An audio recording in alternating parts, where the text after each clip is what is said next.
Hi, this is Arcosm, ARCOSM, with the Circles of the Arc YouTube channel. This is your host, Randall Prosser, and we're going to be getting into a very amazing one this time. Very interesting.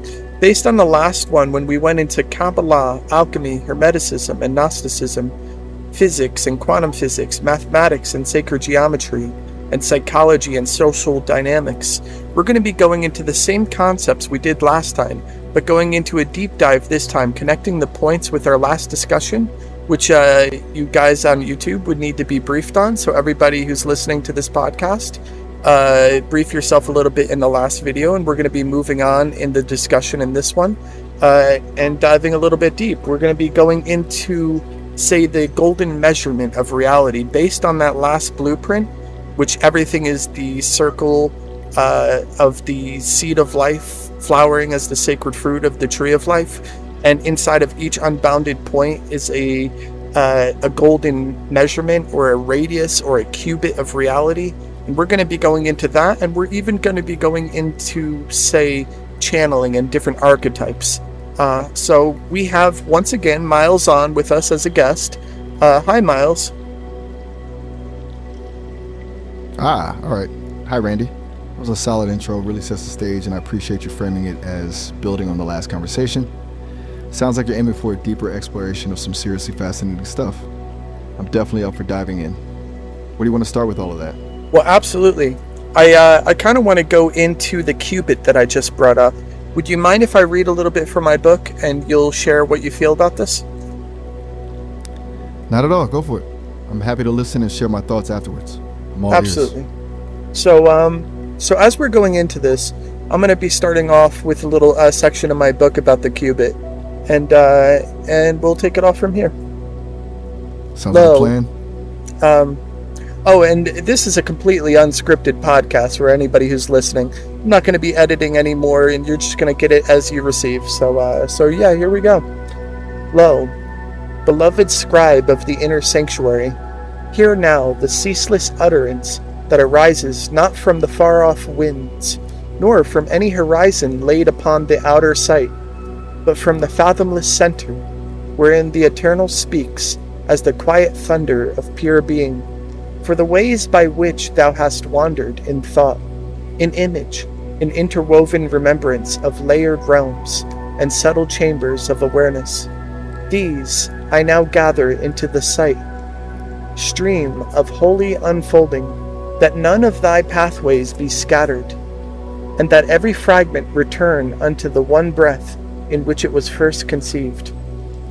And the angel of the Lord, who is the very I am, breathing through thy innermost depth, speaketh unto thee from within the radiant stillness, behold, the wandering thou hast recounted is but the echo of the deeper truth I place now in the marrow of thy awareness.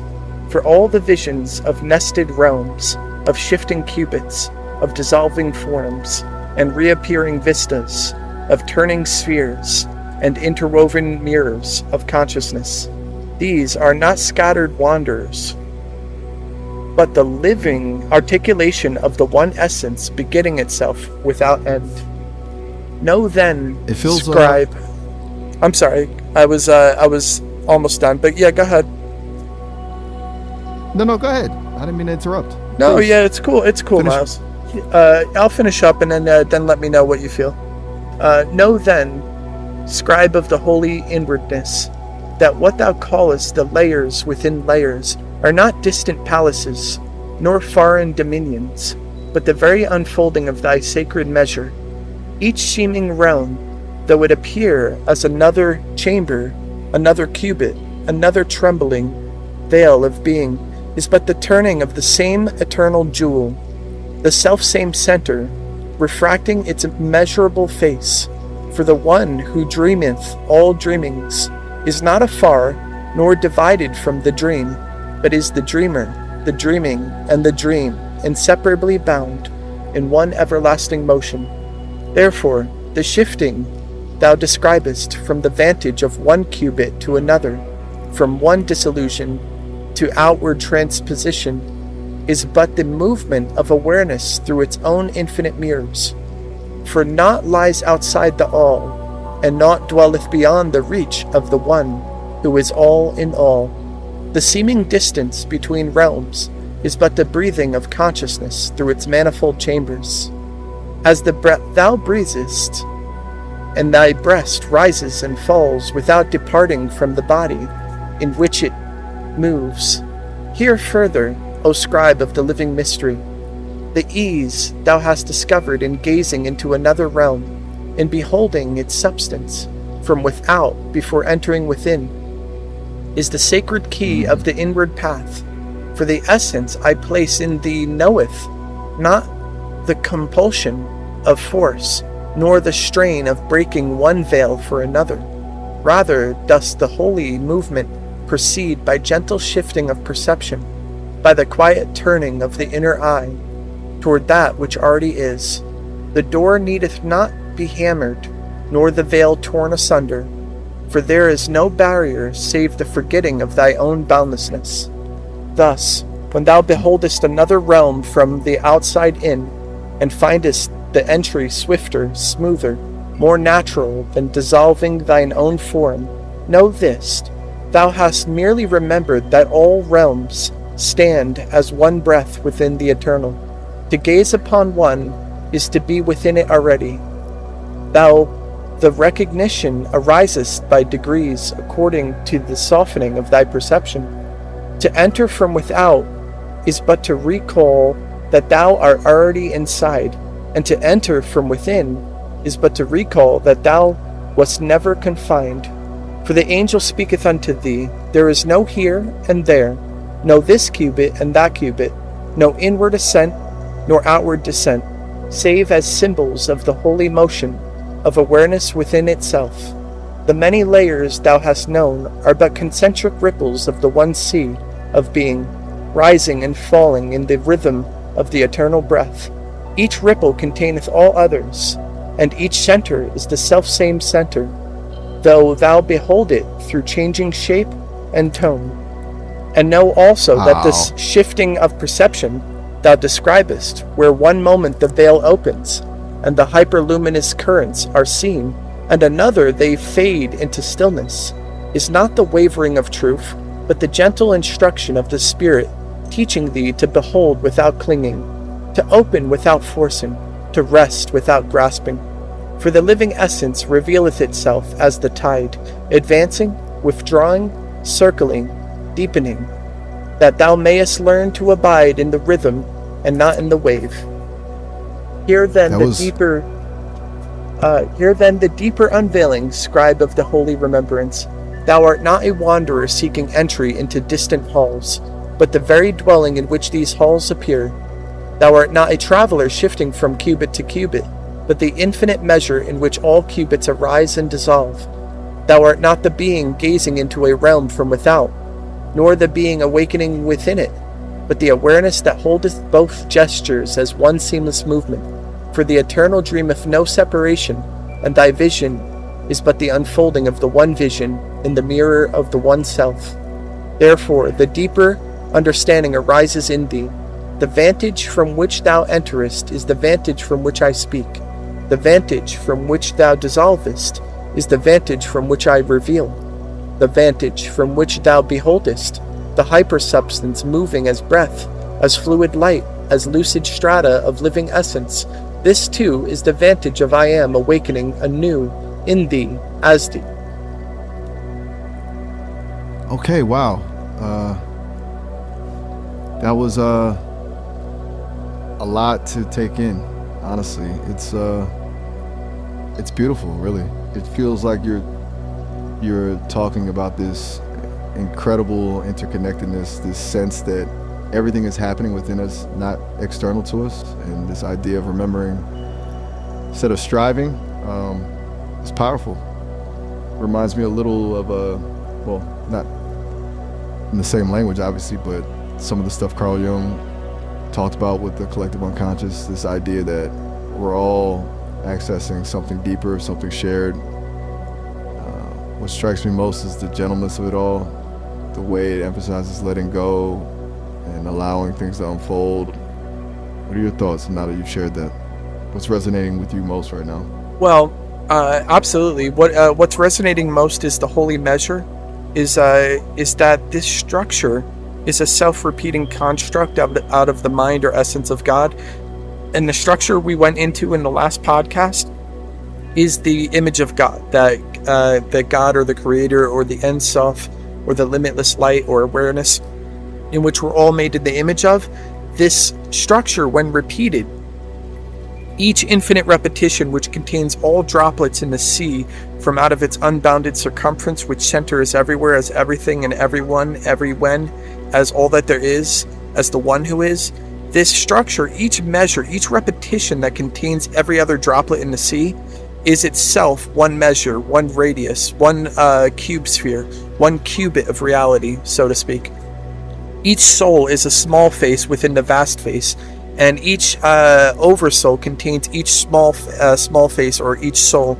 So each soul within the vast face or the oversoul is one measure or one cubit or one repetition within the matrices of the Hall of Mirrors or the mind of God or the essence of its substance, which is a mirror with not just surface as veils of the light, but a mirror that passes through itself with substance and depth. So each measure, when it descends and contracts so infinitely small that it expands so infinitely large and it's self-contained, and it's so infinitely large that it contains all infinitely small repetitions, each repetition that self-contained and is beyond self-containment is one measure or one radius or radii from the circumference of a cube sphere or a cubit of reality. So each repetition is made in the image of the unbounded source.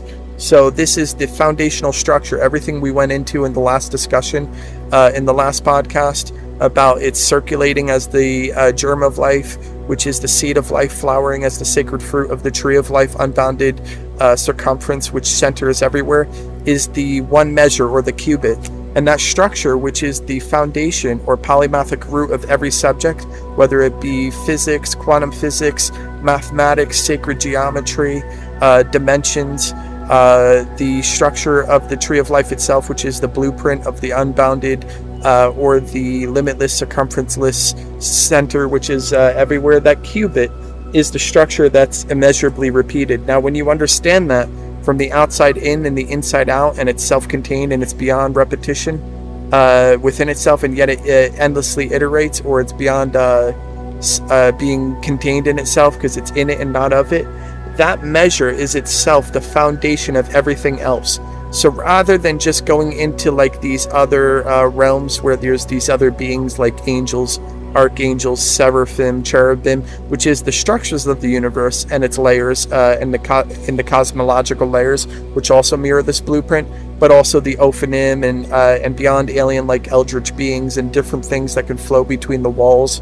You could have downward born elementals, fairy, fae, mystical beings, magical creatures, from ancestral spirits to angelic guides to beings known and unknown, to mineral forms, to flora and fauna, to animals and humans, both known and unknown, all different structures that come out of it in endless infinitudes of variations, rather than just going into the channeling of these different star seeds as well, and it seeming kind of like airy and fairy to some people, because people who walk that path actually wholeheartedly understand and move in that path, but they might not know the divine structure.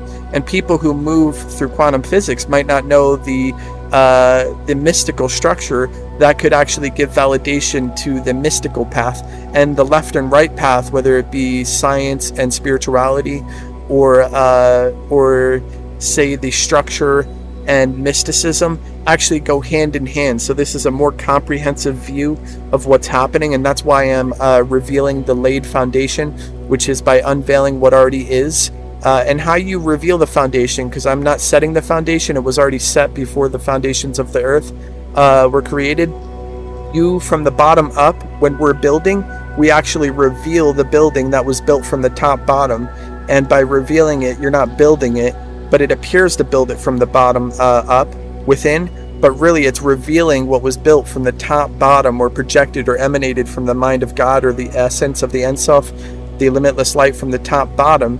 And we're revealing the foundation of foundations. So by revealing this and this golden measure, we can actually understand how these other realms and realities and worlds and beings actually work, rather than just going into, say, channeling these beings or these facets or archetypes of consciousness, of the collective unconscious, the unconscious, the subconscious, and conscious mind.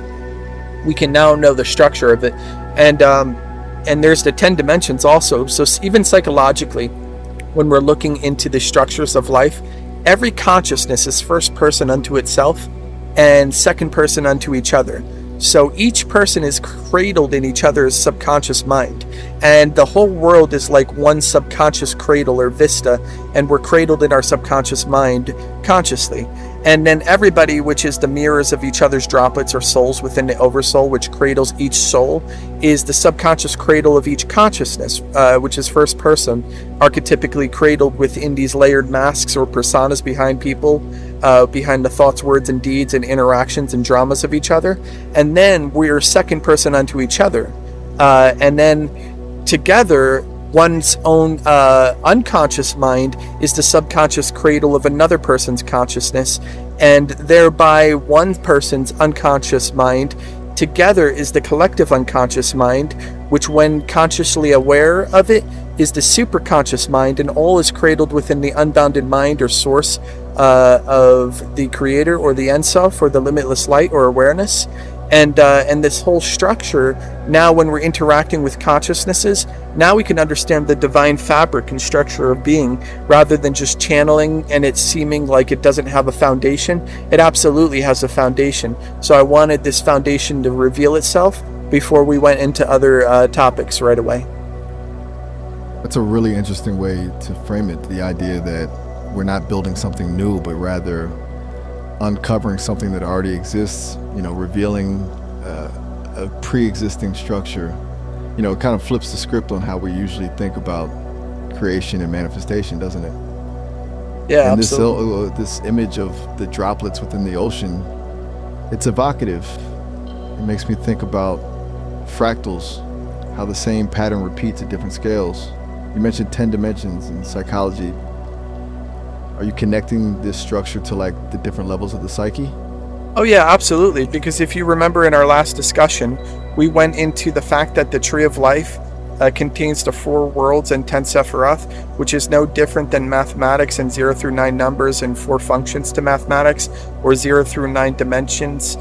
So 10 dimensions and 4 functions to dimensions, or 0 through 9 octaves of the atom within the quantum field of potentiality and 4 optical lenses, or the 0 through 9 layers cosmologically, and the 4 layers within the ophanim of angels, archangels, seraphim, and cherubim within the turning patterns or the tumbling patterns of the grand unified structural patterning. It also psychologically has 10 layers and 4 functions, from the top being the collective unconscious, then the individual unconscious, then the subconscious cradle of the world, and each consciousness. So each thing, even the 10 layers of the cosmos and the 4 layers that I just went over, is the same as the germinating seedlings flowering as the sacred fruit of the unbounded tree of life, which centers everywhere, as everything, everyone, everywhere, and everywhen, as all that there is.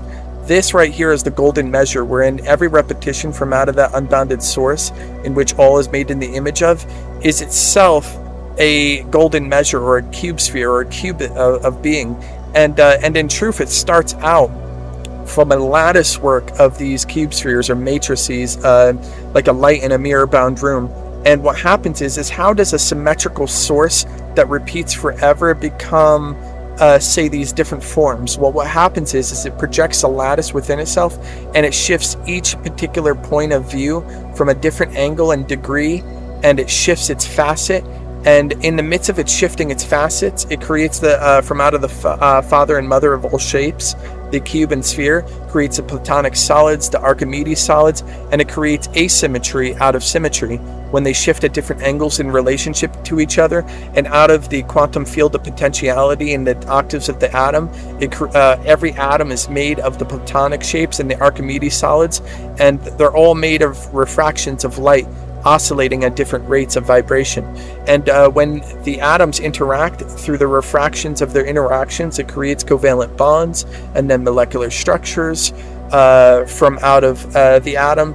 and then the genome of all species and races, and all that came out of a projection of symmetry and asymmetry, converging and diverging from an unbounded source which repeats and is self-contained and is beyond self-containment, and itself is a qubit every time it repeats. So within that structure, it connects everything, psychology, everything we went over.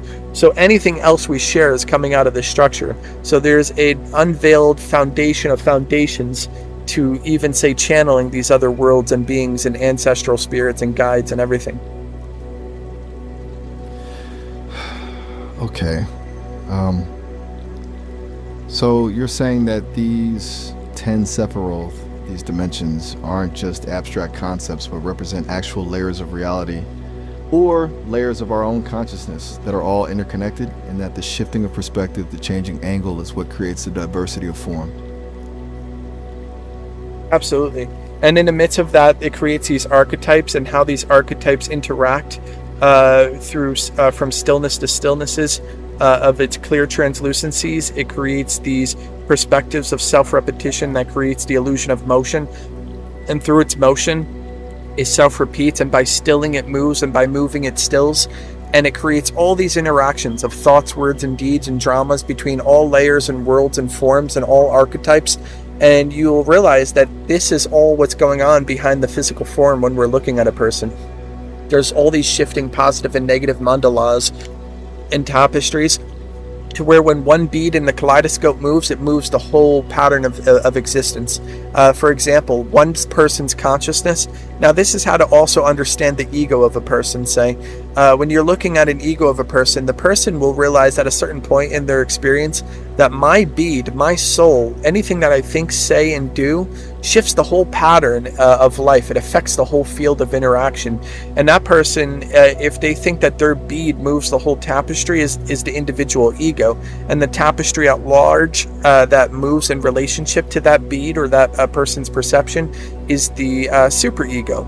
But here's the thing, how to get out of this, the ego and superego, is the moment you realize that the pattern doesn't exist without the individual bead within the kaleidoscope, nor does the kaleidoscope exist without every other bead. So rather than putting the importance solely on one's own bead of perception to say that when one bead moves, that it needs me to change the pattern, and by me shifting, it shifts the whole kaleidoscope, that's true. But it's also true that the kaleidoscope don't exist without the relationship of every other bead and angle and degree of perception as well between each other's thoughts, words, and deeds. So you must also give importance to every other center within the whole. So that's how you start to realize, oh, it's not just my bead that creates a tapestry, and it's not just the whole tapestries of beads from each individual's perspectives, but it's of each other creating the tapestry that's in it and not of it. And it becomes the soul within the oversoul. You start to transcend the ego when you realize it's not just you moving the whole pattern, but simultaneously are you in it and not of it. And each bead does move the whole pattern, but not just because of you, but because each bead is in relationship to each other. Each tumbling pattern is in the midst of the grand unified structural patterning of being. So when one bead of thought, word, or deed or angle and degree of perception shifts, the whole pattern shifts. That's true. It does need you, but it also needs every other bead. So to wake up from the ego, one needs to realize that my experience doesn't happen unless it's in relationship to every other point of perspective. And they're taking on a lot of responsibility, aren't they? That's a powerful realization. It's almost like suddenly understanding you're not just a small part of a bigger picture, but that you are, in a way, the picture itself, constantly recreating it with every thought and action. So, if I'm following, the ego struggles come from either underestimating or overestimating that influence. Yeah, absolutely. And because you have no real power if it's not in relationship to every other bead to shift the whole tapestry. Because when one person's thought, words, and deeds affect the whole tapestry, one person thinks the whole universe is spinning around them, and it is around every center as a whole. And it takes every center to shift the whole kaleidoscope. But if you don't consider every other person's center and every thought, word, and deed and archetypical interactions within the dramas of life, then you don't understand that, yes, it also needs you, but it's not just because of you alone. Because if there was only one point in the garden and no other thing to be in relationship to, you would not know one thing moving apart from another if it weren't to be in relationship to other points of perspective. So there wouldn't be any shift in the tapestry to say that there's a grand effect. So one needs to realize that every point works that way. Every being and all its layers gets distorted, right? It becomes imbalanced. It's like trying to steer a ship without knowing where all the other ships are. You're bound to run into trouble. It's a really elegant explanation for why relationships can be so challenging and why inner work is so important. Because it's not just about fixing yourself, it's about understanding how you contribute to the whole system. Yeah, absolutely.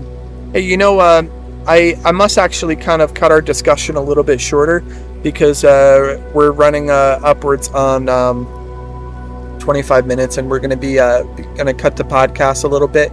I do want to get your final thoughts, and we'll open up in the next podcast, and we'll take it off from here. We're going to go off of the first podcast that we went off of and this one, and we're going to open up, say, in the next discussion a little bit further into, say, now channeling these archetypes and going into the qubits and seeing what's between the walls of reality. But nonetheless, this is a totally unscripted podcast. So for anybody watching, please like and subscribe to the channel. It really helps the channel, and also spread this to others so that you can spread the message, and we can reveal a group of like-minded seekers who is wanting to discuss together, and we'll move on in the next discussion. This is all unscripted, and pretty soon we're going to be opening up a channel for people to call in and whatnot. But for the meantime, we're just going to be having these private discussions, and I'll open it up another channel for discussions and call-ins.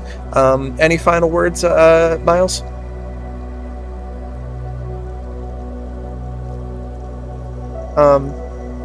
So yeah, we're going to be closing out from here. I think Miles hung up, but yeah, I will see you all in the next one, guys. I appreciate all of you on YouTube, and I look forward to seeing you guys in the next one. I really appreciate this. This is Arcosm, ARCOSM. This is the Circles of the Arc YouTube channel with your host, Randall Prosser, and I hope to see you all in the next one. God bless.